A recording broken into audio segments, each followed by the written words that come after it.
आप लोगों का बाबा विश्वनाथ की ऑफिशियल यूट्यूब क्लास पर हार्दिक स्वागत है। आइए आज आप लोगों को हम खिलजी वंश के बारे में शिक्षा देंगे। खिलजी वंश जो कि गुलाम वंश के बाद स्थापित हुआ। खिलजी वंश का शासनकाल 1290 ईस्वी से 1320 ईस्वी के मध्य माना जाता है। तो चलिए देखते हैं खिलजी वंश के बारे में। दिल्ली सल्तनत में खिलजी वंश ने क्या भूमिकाएं भी अदा की थी, आइए इसके बारे में भी हम जानते हैं। जीवन परिचय। आइए सबसे पहले हम जलालुद्दीन खिलजी के बारे में देख लेते हैं, जो कि जलालुद्दीन खिलजी एक तुर्क था। इसके परिवारीजन भारत में आकर बस गए थे और उन्होंने दिल्ली के तुर्क सुल्तानों के यहाँ नौकरी कर ली थी। फिरोज शाही अंगरक्षक के पद पर नियुक्त था और आगे चलकर वह समाना का सूबेदार नियुक्त कर दिया गया। वह एक योग्य सेना नायक था। सूबेदार के पद पर काम करते हुए उसने मंगोल आक्रमणकारियों के विरुद्ध अनेक युद्ध किए और उन्हें मार भगाया। इस प्रकार उसने सफल सैनिक तथा शासक की हैसियत से अच्छी ख्याति प्राप्त कर ली। परिणाम स्वरूप उसे शाइस्ता खां की उपाधि प्रदान की गई। आगे चलकर वह सेना मंत्री के पद पर नियुक्त किया गया और मंत्री होने के अतिरिक्त वह समस्त भारत में बिखरे हुए विशाल खिलजी कबीले का भी प्रमुख था। तुर्क सरदार उससे घृणा करते थे और उन्होंने उसका वध करने का भी प्रयत्न किया, किंतु जलालुद्दीन स्थिति को भाप गया और उसने सुल्तान की हत्या करके 1290 ईस्वी में सिंहासन पर बैठ गया। अनुभवी तथा योग्य होने पर भी तुर्क लोग उसके शासन को बर्दाश्त करने के लिए तैयार नहीं थे, क्योंकि वे फिरोज को गैर तुर्क समझते थे। गद्दी पर बैठते समय वह बूढ़ा हो चुका था, इसलिए उसमें कुछ दुर्बलताएं भी थी। अतः खिलजी युवक भी उसे संदेह की दृष्टि से देखते थे। इसी कारण उन्हें नया सुल्तान अप्रिय था।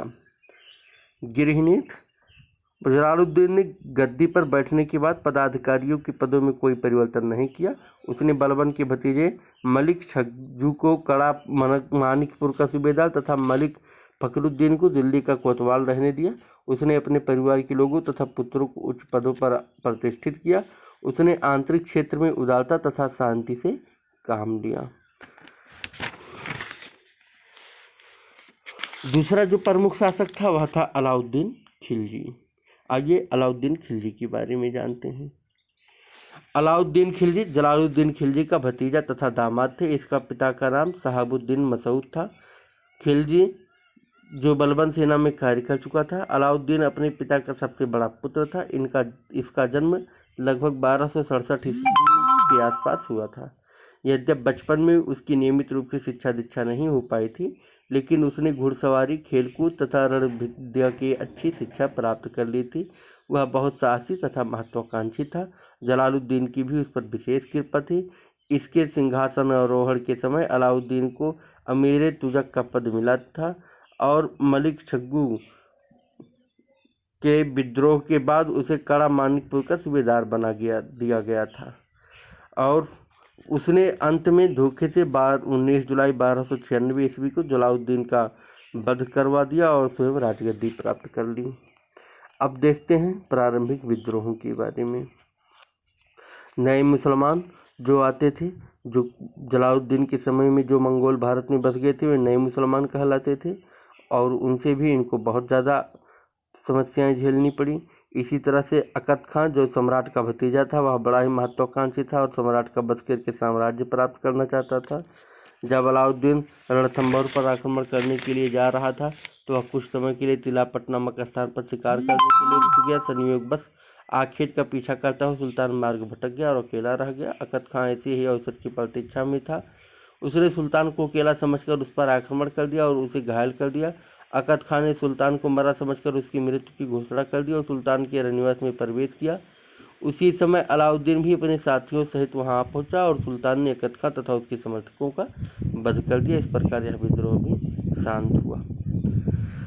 दो और प्रमुख विद्रोह थे, जो कि हाजी मौला का विद्रोह, जो एक असंतुष्ट अफसर था और वह दिल्ली का कोतवाल बनना चाहता था, किंतु बाद में उसका भी हत्या कर दी गई थी।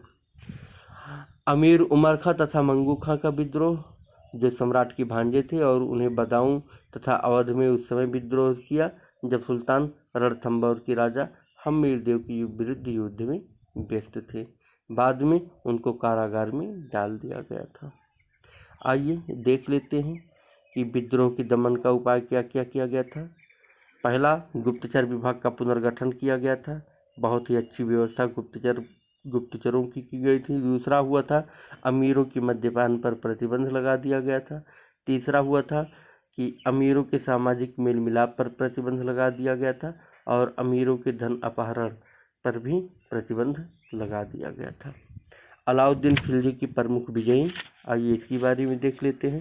पहली विजय थी गुजरात विजय, जो कि 1299 ईस्वी में हुआ था।